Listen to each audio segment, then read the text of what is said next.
Hello friends, in this video we will discuss about subsidiary book and cash book. What are subsidiary book? Subsidiary book are the subdivision of a journal. This book are meant for recording the transactions of similar nature in a separate book. Why do we do this? When the business grow, the number of transactions also increases. So it is important for the business to divide the recording of transactions in separate books. Now, what is a cash book? Cash book shows all the transaction related to cash receipt and payment.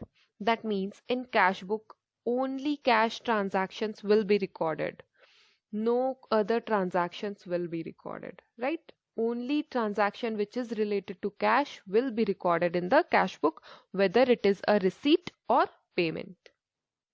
Now, we'll discuss some important points to be kept in mind while maintaining a cash book. All cash transactions are recorded first time in cash book, which means these transactions will not be recorded in journal. So cash book is also known as book of original entry.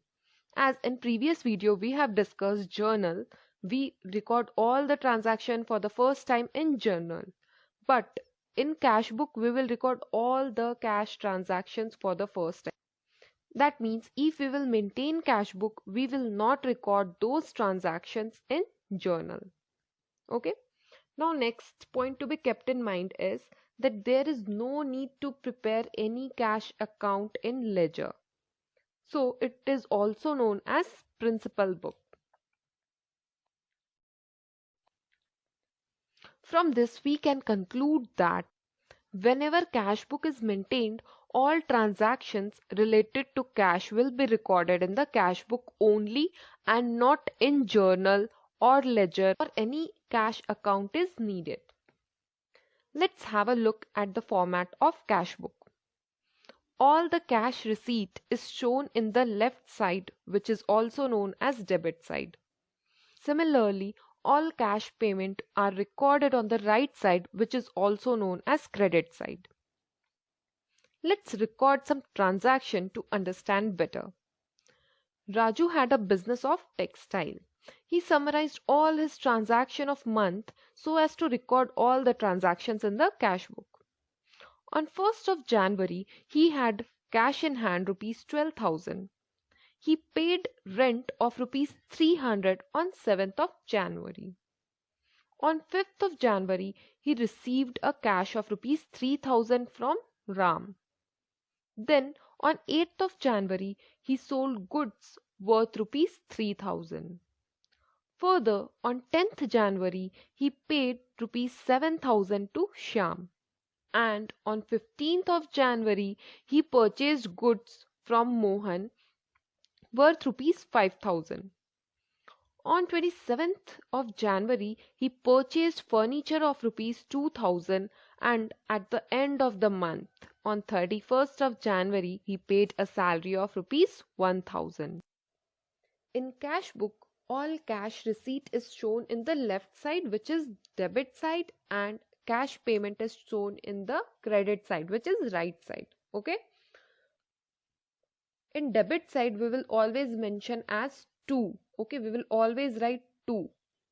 And at the right side, that is on the credit side, we will always write it as buy. Let's start.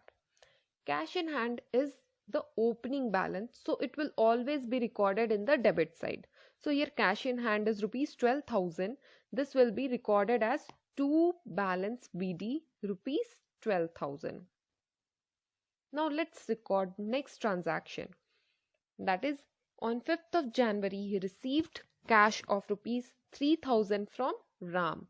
So this is a cash receipt and cash receipt will be recorded in the left side, which is debit side. So what we will write it as to Ram rupees 3,000. Further transaction is that he paid rent of rupees 300. So he paid. This is a cash payment and cash payment is recorded on the right side of the cash book, that is credit side. So it will be recorded as buy rent rupees 300. On 8th of January, he sold goods worth rupees 3000. When the goods are sold, we obviously receive money, that is, this is cash receipt. So in which side we will record this transaction? In debit side or credit side? Yes, this will record in the debit side because all cash receipt are shown in the debit side. So we will record it as to sales rupees 3000. Now on 10th of January, he paid 7000 rupees to Shyam. So he paid the amount. That means this is a cash payment, and the cash payment will be recorded on the credit side of the cash book. That means by Shyam rupees 7000. On 15th of January, he purchased goods from Mohan worth rupees 5000. Here, goods are purchased from Mohan. This means Mohan is a creditor and goods are purchased on credit. And credit transactions are not recorded in cash book. You might get confused that how do we know that goods are purchased on credit? You can know this by looking at the name Mohan. If the name of person is mentioned, that means it is a credit transaction. Likewise, in earlier transaction, it was written as paid to Shyam. In this, it is clearly mentioned the word paid. That means cash has been paid. But in this transaction, nowhere it is mentioned paid. That means it's a credit transaction and will not be recorded in the cash book. On 27th of January, purchased furniture of rupees 2000. Again, we are purchasing something. That means we need to pay cash, and cash payment is recorded on the credit side. That means we will record it as buy furniture rupees 2000. And at the end of the month, we paid a salary of rupees 1000. So while we pay something, that means this is a cash payment. Cash payment will be recorded on the credit side. So we will record it as buy salary rupees 1000. Now all the transactions are recorded, so we will add all the amount on debit side. Total of debit side is 18,000. Now we will add the amount of credit side. Total of credit side is rupees 10,300.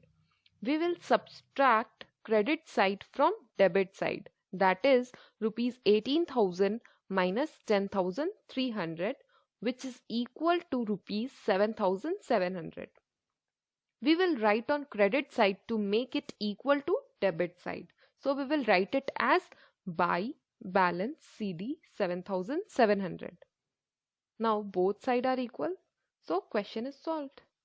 I hope you guys have understood the concept of cash book, and if you did, don't forget to give a thumbs up and do take a moment to subscribe my channel, and don't forget to press the bell icon so that you do not miss any update. Thank you.